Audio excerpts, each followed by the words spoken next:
Hey, it's Adam, your internet chess coach, and in today's video, we are going to learn the tactic called the fork. What is a fork? A fork in chess is when one piece is able to simultaneously attack two pieces. For example, in this position with white to play, white can move the knight to this f7 square where it attacks the queen and it attacks the rook at the same time. Let's see a few more examples on the definition, and then I'll give you some examples to try and see if you can find the tactic. In this position, it's white to play, and we can play the move pawn to e7, attacking both rooks simultaneously, and this is a fork. Let's see how to fork with the rook. In this position, the rook on f5 can come to d5, attacking the king, attacking the knight. Once the king moves, we can pick up the knight. And let's see the queen. The queen's very similar to a rook, and it can also potentially give a fork as a bishop. So if it wants to move like a rook, we have a fork.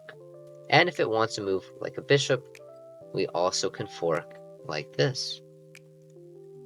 Let's see how the bishop can fork. In this position, if you want to pause the video and try, how would you give a fork? It's white to play.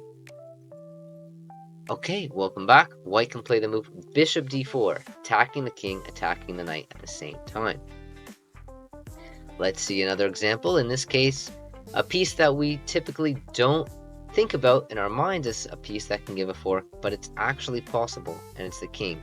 In this position, white can play king to e3, attacking both the knight and the bishop. When one of the pieces move, let's say the bishop moves to safety, or even the bishop takes the pawn, the white king can take the knight. Let's see an example with a check. In this case, it's white to play. If you'd like, pause the video and try to find the fork as white. Okay, welcome back. In this position, white has the move knight to c6 check, attacking the king and attacking the queen at the same time.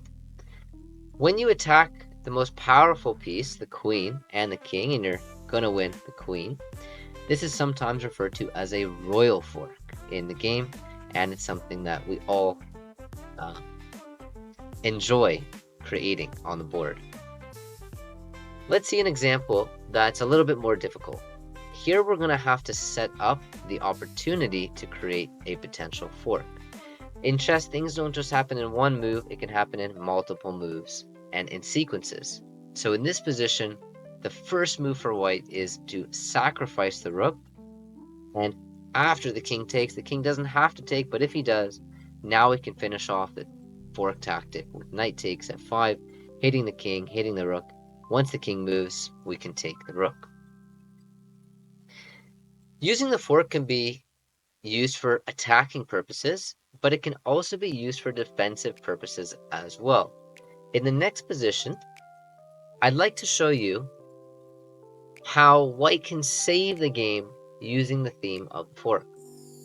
Black in this case has a pawn that is rushing down the board, and it seems like our knight has no possible way to stop the pawn. So if, let's say black just started pushing the pawn, maybe white tries this move, black pushes the pawn, maybe white tries this move, black pushes the pawn, and we can see clearly that there's really no way white can stop the pawn.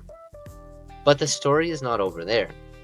The fork can happen sometimes in an unusual manner, and white can save the game. If you'd like to pause, you're welcome to and try this tactic. White can save the game after g4 with the move knight to f7. Now knight to f7 moves the knight further away from the pawn, which seems like a little bit unusual, but in fact it is the check and fork capture that is going to allow white to save this game. After g3, we have the move king h5, and it looks like black is just about to get a queen. They're only one square away. I haven't even moved the knight closer, but now we have the move knight to g5. And if black tries to get a queen, which would be a mistake, white has the move knight h3 check, forking the king and the queen and saving the game. There is one famous fork I'd like to share with you, which was played by Garry Kasparov against the rest of the world. What do I mean against the rest of the world? Well, in the year 1999, Kasparov played 50,000 people over the internet, and in the following game, which we're going to see, he creates the possibility of two very, very nice forks. Garry Kasparov, if you're not familiar, was an amazing chess player, still is an amazing chess player, and former world champion. People would submit their responses, and collectively, the world would face off against Garry Kasparov. That being said, let's see how Garry Kasparov forks the entire world.